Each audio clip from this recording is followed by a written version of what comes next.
Muito boa tarde você que nos segue no Correio de Imbé e Correio de Tramandaí. Nós estamos aqui na Brigada Militar de Tramandaí, ao meu lado o Capitão Selva. O capitão vai esclarecer para nós algumas informações importantes, que não é bem claro para alguns usuários das bicicletas motorizadas, com motor, e também as bicicletas elétricas.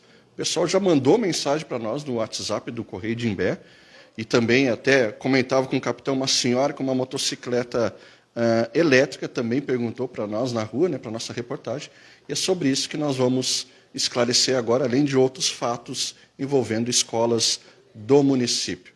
Capitão Selva, boa tarde.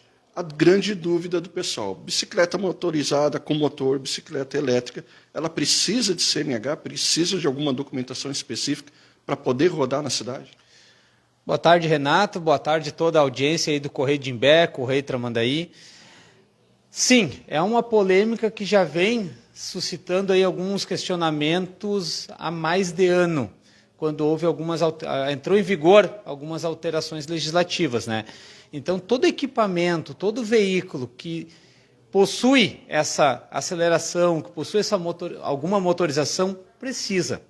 E no caso específico das bicicletas motorizadas, patinetes motorizados, esses veículos aí, eles têm 4 características que são imprescindíveis.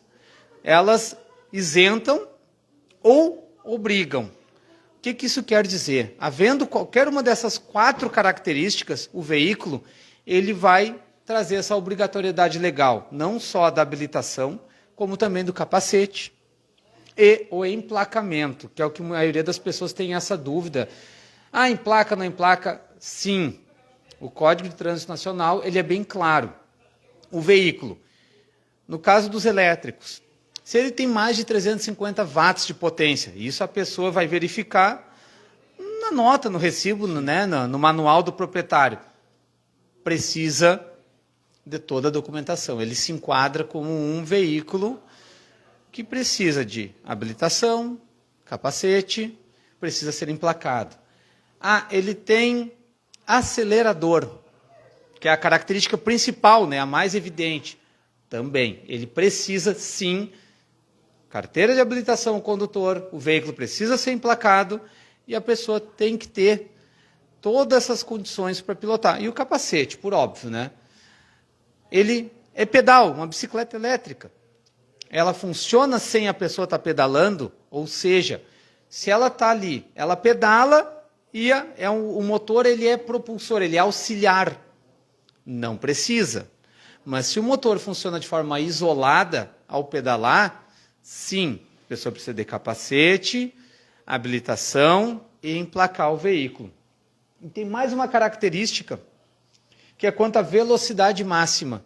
Se a velocidade máxima ultrapassa os 25 km por hora, também é necessário capacete, emplacamento e carteira de habilitação. Que é uma das situações que mais acontece em Tramandaí e Imbé, é reclamação de moradores, até de motoristas, que vejam garotos, nem é de maior de idade, em alta velocidade com essas bicicletas motorizadas na avenida. Sim, são praticamente bicicletas com um motorzinho, Algumas até adaptadas que não são nem de fabricantes.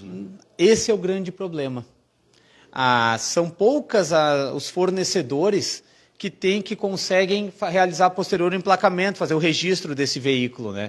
Então, essas que têm uma origem duvidosa, são montadas com peças de diversas origens, a pessoa acaba ficando na clandestinidade. E, nesse sentido, por óbvio, caindo numa barreira, vai ter, sim, removido o seu equipamento.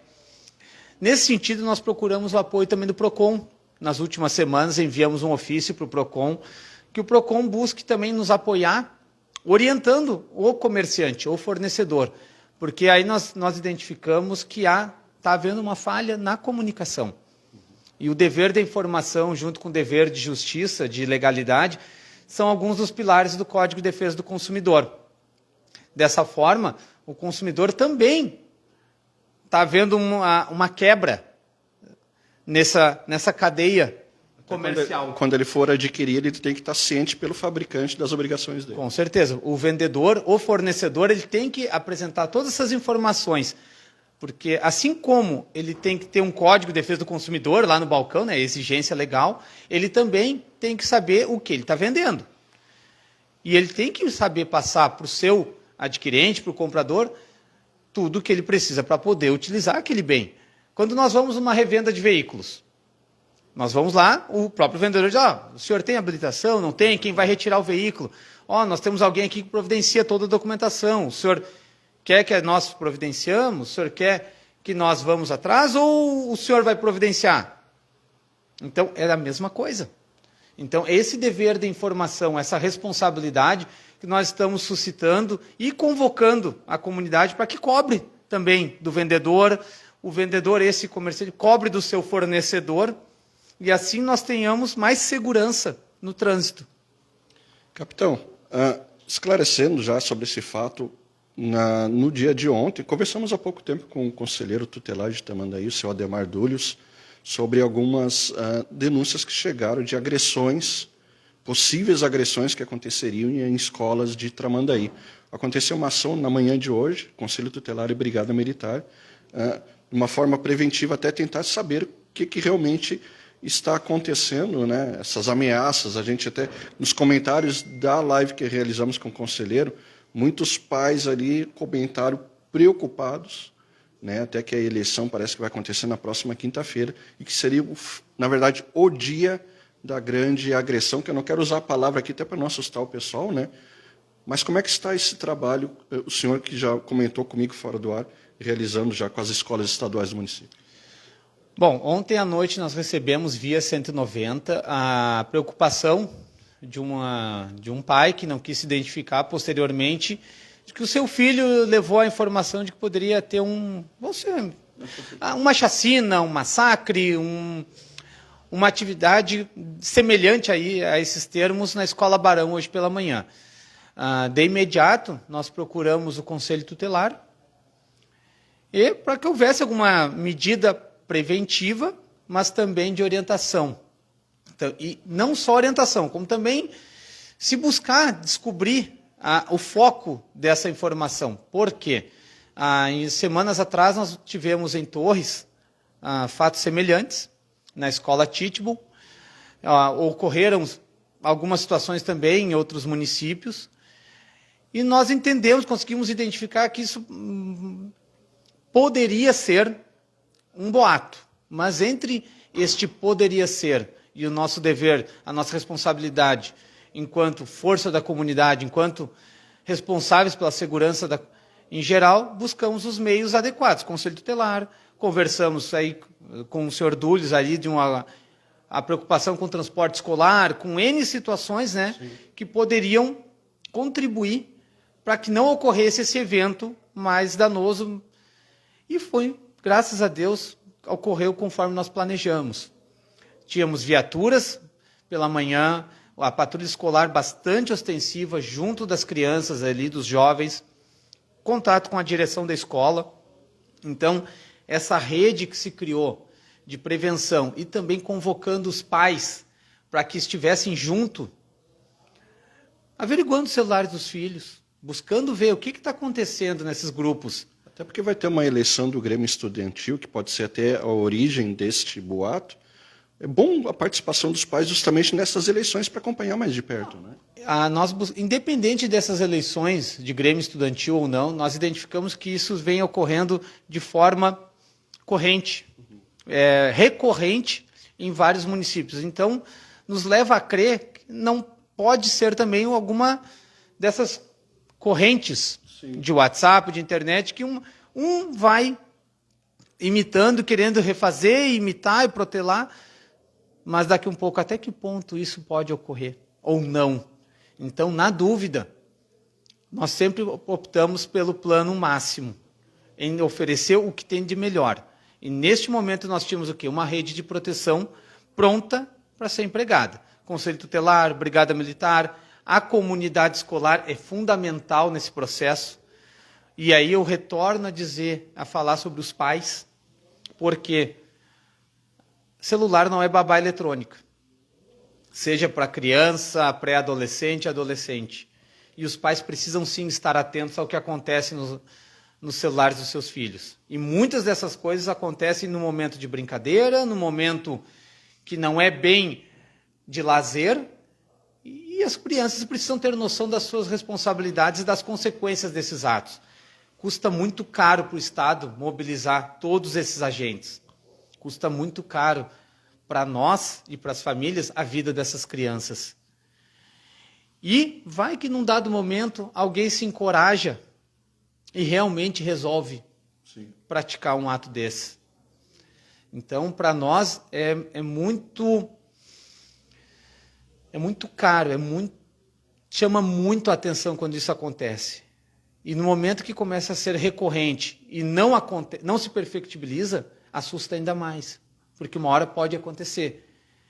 E aí daqui um pouco a comunidade escolar, um pai ou alguém não leva a sério e não traz a informação às autoridades do município e o evento acontece. Então, assim, nós sempre vamos nos preocupar, mas nós precisamos que a comunidade se preocupe também.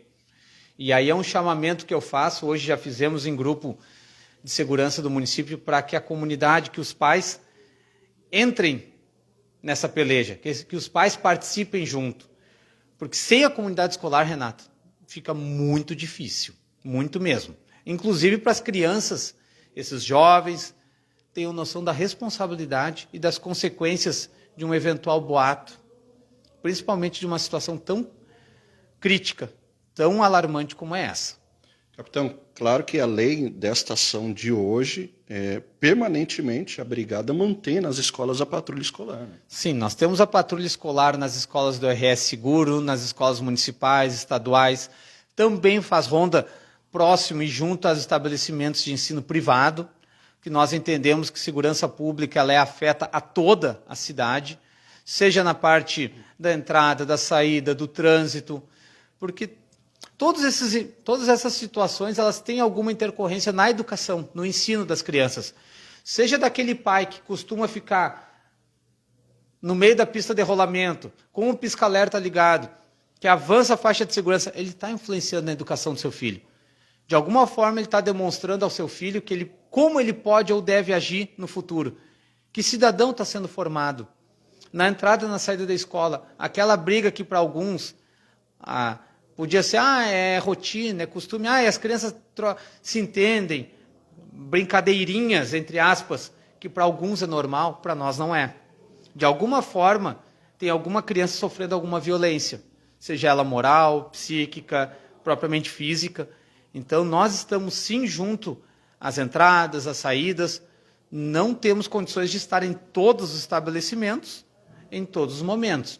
Mas aquelas escolas que têm um maior índice de criminalidade no seu entorno, ou mesmo que a direção nos demanda, a comunidade nos demanda, nós estamos lá presentes. Capitão, agradeço a disponibilidade do senhor, a atenção do senhor com os nossos seguidores e com a nossa reportagem também. A gente deixa o microfone à disposição do comando. A Brigada Militar segue à disposição da comunidade, os 24 horas do dia, 7 dias por semana. Temos uma preocupação muito grande com a nossa comunidade tramandaiense, do Imbé, da região. Procuramos ter conhecimento da realidade fática de todos, procuramos orientar o nosso efetivo para que trabalhe no âmbito pedagógico também, não só na questão punitiva, repressiva, mas principalmente na preventiva e na pedagógica, para que a gente tenha a comunidade sempre junto, coesa, e possamos realizar um trabalho de segurança de todos, porque segurança pública é dever do Estado, mas ela é obrigação de todos também. Obrigado, capitão, mais uma vez. Nós ficamos por aqui, compartilhe essa live, porque ela é uma informação muito importante, tanto a informação das bicicletas motorizadas, que o capitão esclareceu todos os pontos aqui, e também essa sobre a patrulha nas escolas estaduais, municipais e privadas do município e também no Litoral Norte.